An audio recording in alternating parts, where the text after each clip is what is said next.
Hello again, this is Jimbo with ReviewSTL.com taking a look at the HTC One X from AT&T.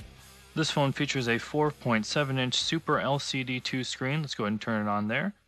Now the resolution for this screen is 1280 by 720. On the front there's also a back button, home button, and recent apps button.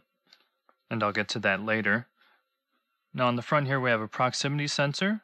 We also have notification LED and a 1.3 megapixel front-facing camera. For video chat, the phone will record 720p HD video. Now let's take a look at the side here. We have a micro USB port, and this phone is 8.9 millimeters thin, so it's really thin. Now on the bottom, there's our primary microphone, and on the other side, we have our volume up and volume down buttons. Taking a look at the top here, we have our SIM card tray right here.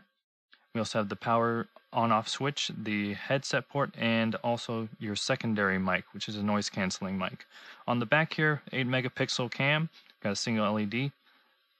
On the bottom here, we have our Beats audio. And then we also have some dock connector ports that no doubt will be used in the future. So that's the outside. Let's take a look at what's on the inside.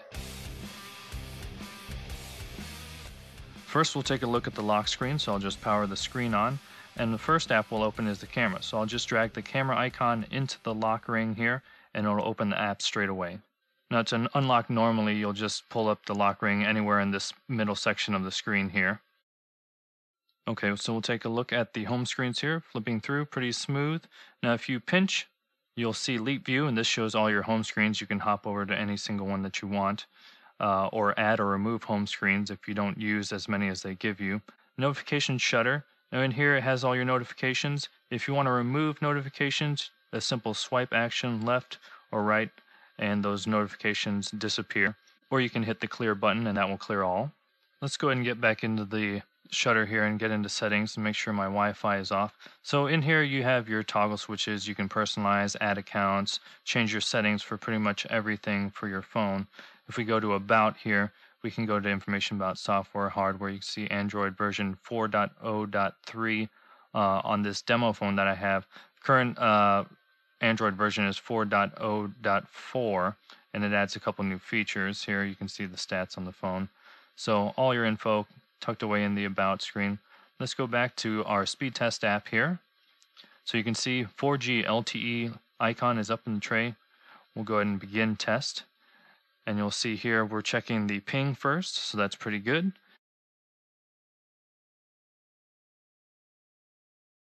And there's your download speed. So this is in megabits, so not megabytes, but megabit, and then the uploads, and there you go. So pretty fast. Now if this isn't your first Android phone, you may notice at the bottom here, our menu button, the 3 dots, is now a software option because there is no hardware menu button at the bottom. All we have is back, home, and our recent apps button. Now in the latest update for the One X, they've added that functionality back into the recent apps button. Here you can see you hit menu and it gives up some extra options. If you do the update, you can specify whether you want the recent apps button to have the functionality of either just doing recent apps when you touch that button, or alternating with a tap or a press and hold to switch between menu and recent apps. And you can do those vice versa there in the menu. Okay, now let's head to the app drawer. So that middle icon there, and this is all your apps here laid out in pages. And you can swipe left to right, and it's pretty smooth transition there, pretty smooth animation. And what you can do in here is, other than all your apps, you can go to your most frequent or ones that you've only downloaded. Also sort, share, manage apps, and edit your tabs down there. And, you know, with HTC, they do give you tutorials and little hints and tips around the operating system to get you used to it, especially if this is your first Android phone. So that's where the apps are, but let's say I want to download an app. So I'll go to the Play Store, and we're going to search for the Chrome Internet Browser. There we go. I'll just tap that. It'll take me to the download page.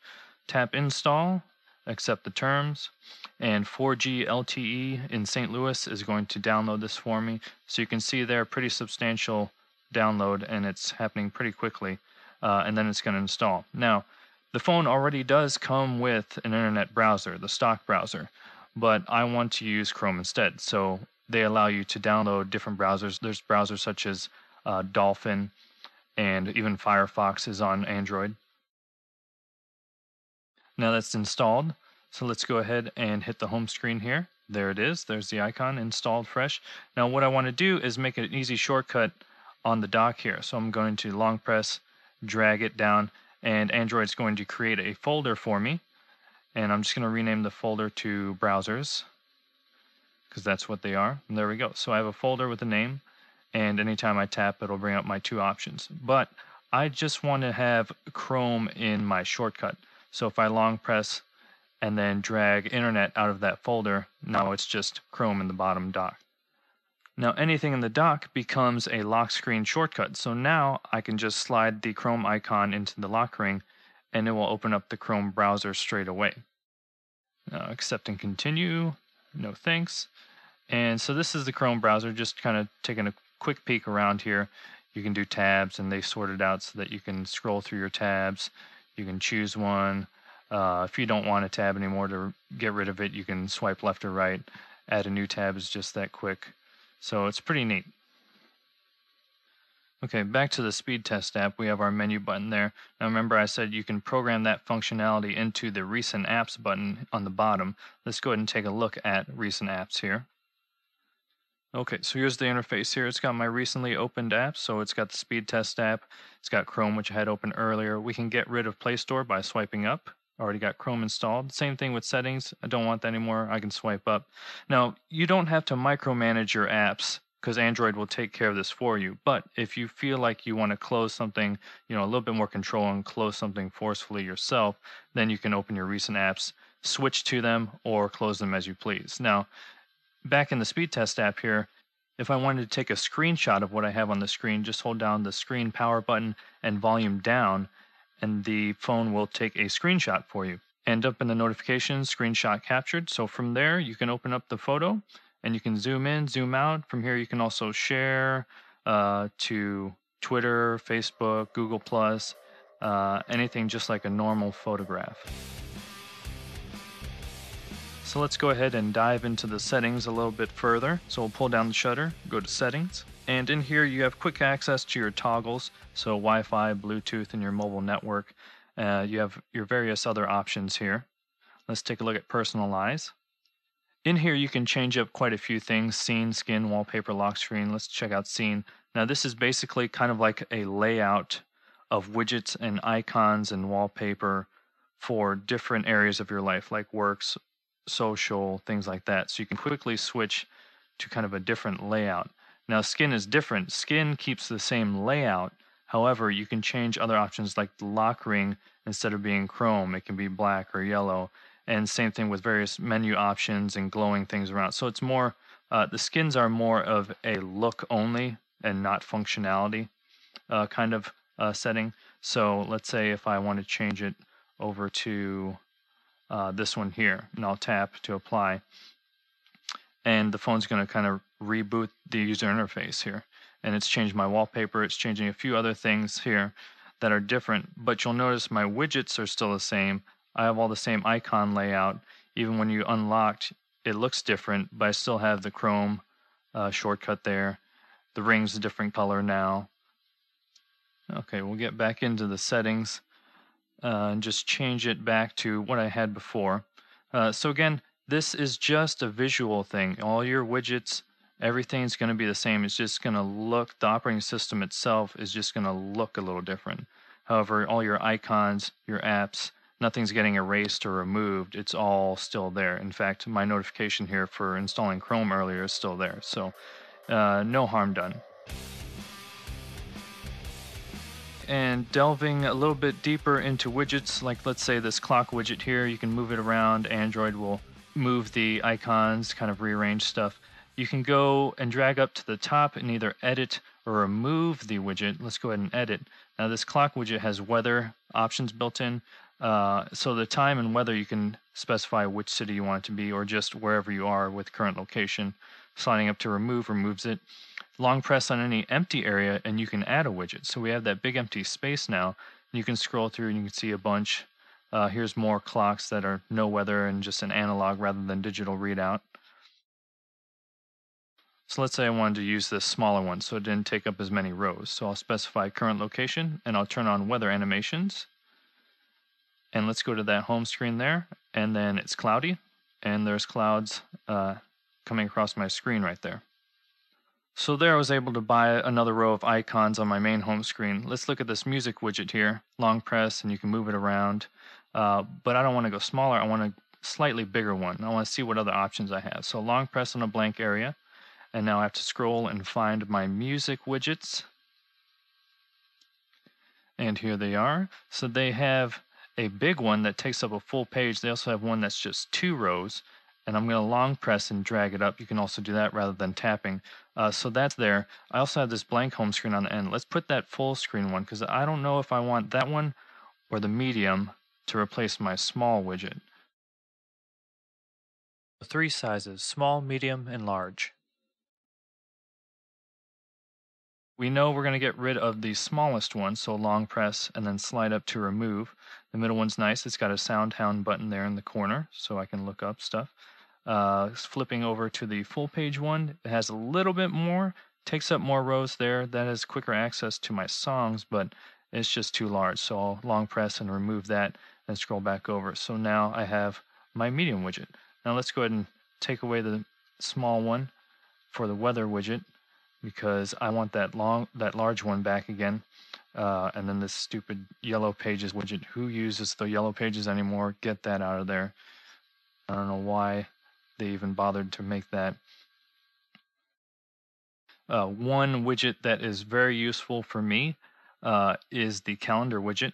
So let me find that here. We're going to add that, and I'll show you kind of an extra feature that the newer versions of Android will let you do, is to let you resize widgets. I believe this came out in Honeycomb and got added to Ice Cream Sandwich and Jelly Bean. But basically, long press, but don't change the location of a widget. And if it can be resized, you'll get these arrows that pop up, so you can change the different sizes. This calendar widget can be either 2 columns thick or 3 columns thick, so you can have it have room on either side to kind of add icons and move it left or right. I generally like to have it be wider. You can also drag to go over to the next home screen. And again, just like other widgets, Android will take care of rearranging icons if they're in the way for you, so that way you can get the right placement for your widget that you want. Another great feature that some of the newer versions of Android are utilizing is this usage tracker here, where it has several settings that you can change, but it also has this graph here, and you can set it to notify you if you go over a certain allotment for your data. And at the bottom it shows all your apps, and you can see which apps are eating most of your data up. And they keep track of this for, call minutes, which I don't use, and messages. So if you're sending SMS messages, you can keep track of that usage as well. Now let's say I wanted to transfer data from one device to the next. And that's where NFC comes in with Android Beam. Now NFC is built into the One X right about there. The Nexus 7 has it as well, built in kind of at the top region. So Android Beam will be using NFC to transfer from one device to the next. Now for the first example, let's say I'm looking at a website. So I'm opening up the internet browser here. I have the Galaxy Nexus storefront page. So let's say I like this and I want to transfer that same web page over to the next device. Well, tapping NFC sections together, there we go, touch to beam. And then the other device will say, okay, I received your URL, here it is. Opens up the same exact web page. For the next example, I'm going to transfer over contact info. So pulling up a contact here, I have Zoe Chantel with her cell phone and her email address. We're going to transfer all this info over to the next device. So what we'll do is we'll just take the NFC areas, tap, and then touch to beam, and that info has been transferred over. Now, the picture did not transfer over because I originally set it up through my Gmail, and the other device doesn't have access to my Gmail, but you can see all the other info copied over perfectly.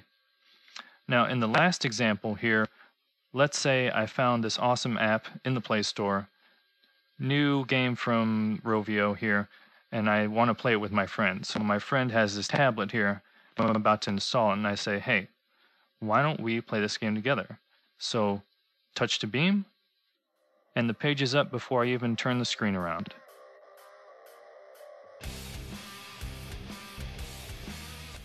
Now we'll take a look at the camera in the One X. So we'll open up the camera app.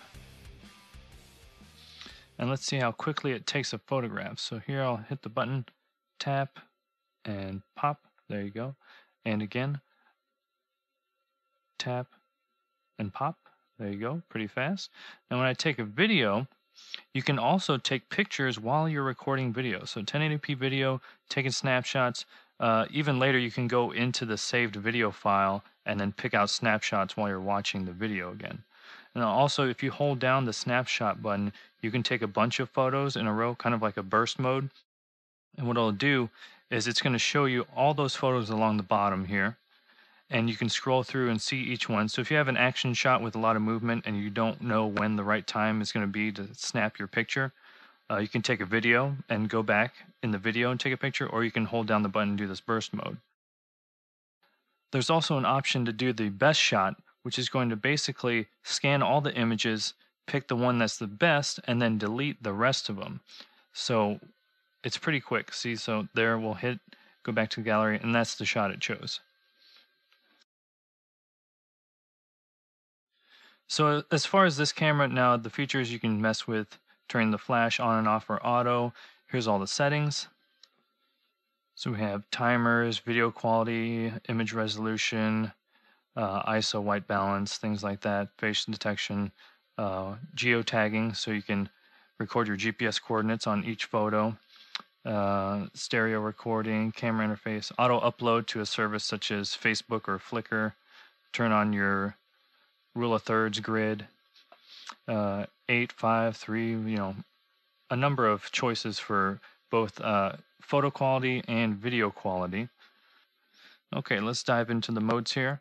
Now, on the bottom here, you tap, and it'll show you all the different modes available. Now, slow motion video is going to record slow motion video at a much lower quality than HD, so that option is just kind of more of a gimmick. However, you have HDR, panorama, portrait, group portrait. Then we have at the bottom here, landscape, whiteboard, close-up, and low light. So let me dive into some of these. We'll try close-up first. So that's just basically your macro shot. Get up close to something like a flower or an object. Hit the tap the button, take a photo real quick. Let's go up to HDR. Now HDR is going to take 3 photos at different exposure levels, and what that means is basically combining those, it can come up with a high dynamic range, kind of like a high contrast photo. So no matter if it's dark or light area, it will capture that and try and balance the entire scene out. Panorama mode, it has a little guide here so that you can aim.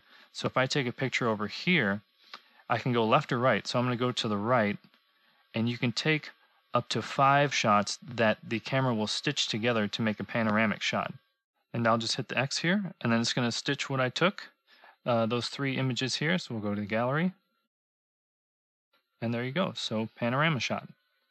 And all these features are made possible due to the dedicated imaging chip in the One X. So it's a separate processor just for photos and video. Now the One X comes in gray and white, available right now for $99 from AT&T for a limited time for a back-to-school special. And I want to thank you guys for watching. Remember to stay up to date with everything happening in St. Louis. ReviewSTL.com. Follow us on Twitter and AT&T_STL for all of AT&T's happenings around the area.